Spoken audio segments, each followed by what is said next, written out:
How's it going, everyone? Welcome back to the channel. So this video is going to be on common issues on 2011 to 2017 Honda Odyssey. So this video will be great for somebody who potentially has one, just wants to do some research on stuff to look out for, or if you're in the market for one and you want to just be as informed as possible before purchasing one. And if you do find some of these issues, potentially use that as bargaining power or bargaining tool. So with that being said, this video is going to be pretty extensive, so make sure you stick around all the way to the end to assure that you get most possible information available to you.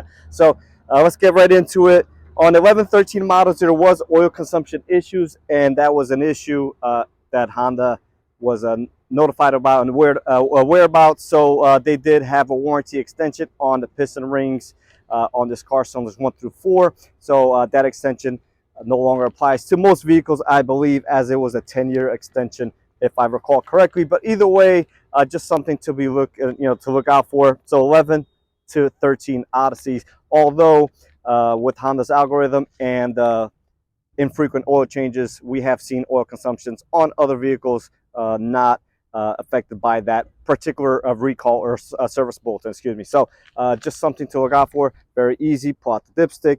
If the oil is low, then that's something that you want to be concerned with and just question minimally. So moving on, as we can see here, the power steering pumps, they leak pretty often, as is the case over here. So something to look out for. And this is not too bad. It's not to the point where it's dripping, but obviously it's leaking. It will only get worse. We also have the solenoid over here that leaks a lot. And as you can see, this one has been changed already. And typically what we see with this oil leak is it does affect the alternator, ends up damaging them, which this alternator looks like it was replaced already as well. So if you do have a Honda J series, you're going to want to go outside and just look at this valve. If it's leaking, get on top of it right away. I do have a video on it. I'll try to link it in the description below on how to change it. It's very simple, not that hard to do. So along with that, we have some time belt tensioners that do end up failing and causing a cold start rattle. That's a very, very common issue as well. And typically it fails before and needing a timing belt. So something you want to just keep an eye on and just be mindful of. And when you do the time belt, get a new OEM Honda tensioner and definitely replace it. It's not worth saving the money in case you have to go back in there once again, and then you have to pay labor twice on that. We've also seen plenty of these intake boots tear right over here in this area, and this typically happens when the mounts are already weak or worn, and this will lift extra high, and from it being old and brittle, it tears real easy. As you can see, this one is aftermarket. It's been changed already, so something to kind of keep an eye on as well. And this is very easy to tell. Most of the stuff is easy to tell. Also, that timing chain tensioner will have a rattle, specifically on cold starts. As they get worse, it goes throughout the whole, whether it's warm or cold. When it's just initially starting to fail, it'll cold start rattle, and then it'll kind of die out and soften as the engine warms up. So if you're test driving one of these cars, make sure you do a cold start startup, and like that, you could kind of eliminate that at that point. Once again, I did mention the engine mounts, so that one usually goes first, and then takes out the front and the rear. This one's fairly affordable. The front and rear are hydraulic filled, so they're very expensive and very time consuming to change as well, and that kind of goes hand in hand with that intake tube. Now, if you've been watching my channel for a while, you know that Honda's basically across the whole lineup warp the rotors, and this is no exception, especially being such a big vehicle and taking the amount of passengers it could take. So that's a lot of weight to stop, and these rotors wear prematurely, and they will have a vibration every 15, 20, 30,000 miles or so. Something that could definitely be expected. Not something you can use to really bargain, but just something that you can expect it for it to 9 out of 10 times happen to the consumer.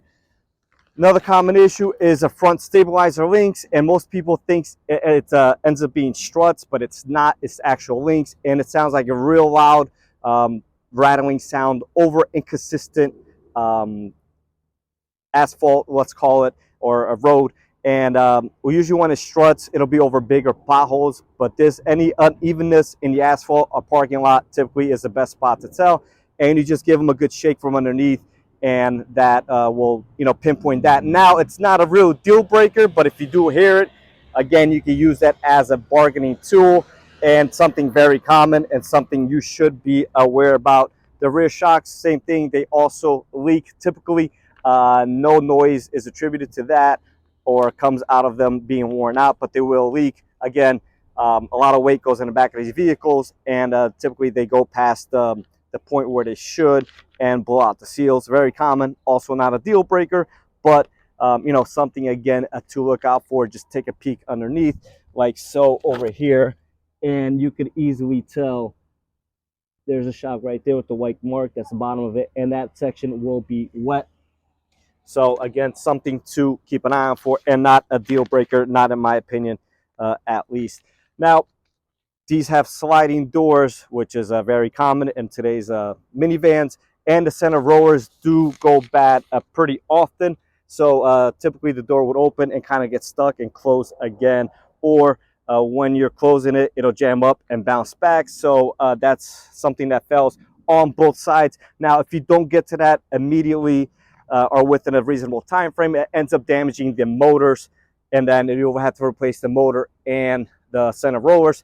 So something you could easily do, just pull open the handle, make sure the door is open and closed a couple of different times. Don't do it just once. Sometimes it doesn't fail right away. So I will do each door 2 or 3 times, again, if you're shopping for these vans, and just something that you could easily do. And if they happen to bind, just say, hey, you know, I know this is a common issue for these things, you know, mind if you knock off a few bucks or whatever the case may be, and maybe they'll agree, maybe they won't, but at least you'll know what you're heading into.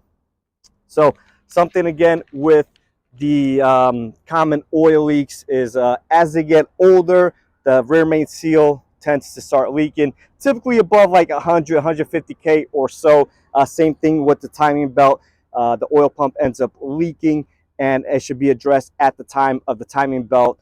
And if it's leaking, great, do it then. If not, it's only going to get worse. And again, you don't want to have to pay double labor to go and address a leak that should have been addressed at the timing belt interval. So that's going to be kind of hard to tell if you do not have a lift, like we don't here today.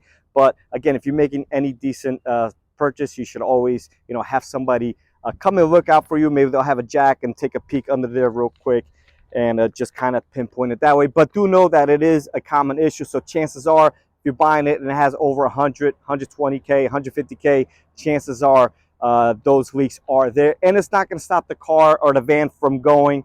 But, you know, if you have like a nice driveway or something like that, you don't want to have drips on your driveway or in your garage or whatever the case may be at that time. Last but not least, and if you guys know of anything else that these vans do have issues with, and there's plenty of stuff, but this is the most common stuff and more deal breakers than not. So these transmissions have a bad reputation of a transmission judder, specifically with the 6-speed as well as a 5-speed. This is a 5-speed here, but the 6-speed would be same principle, and you simply pull out the dipstick. Fluid's dark like this, chances are there is a judder. Also, you will noticeably notice it at test driving it. Mostly when a van is hot already, it'll have inconsistent shifts or have some weird shifting, as well as some juddering. So if you're driving about 30, 40 miles per hour, just maintaining the speed, as it goes into eco mode, it'll start to judder back and forth. And just be aware that if the fluid is dirty, once again, it might not happen at that particular instance, but in certain occasions it happens more than other occasions. Like for instance, going up a hill, again, maintaining the speed, and you'll have some jerking going on from the van.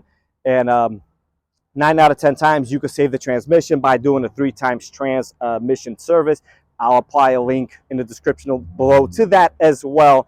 And like that, if you do happen to have it, use that as a bargaining tool again, and just to have that service done, and you should be able to eliminate that issue. So with that being said, guys, I'm going to end the video here. Make sure you guys like, comment, and subscribe.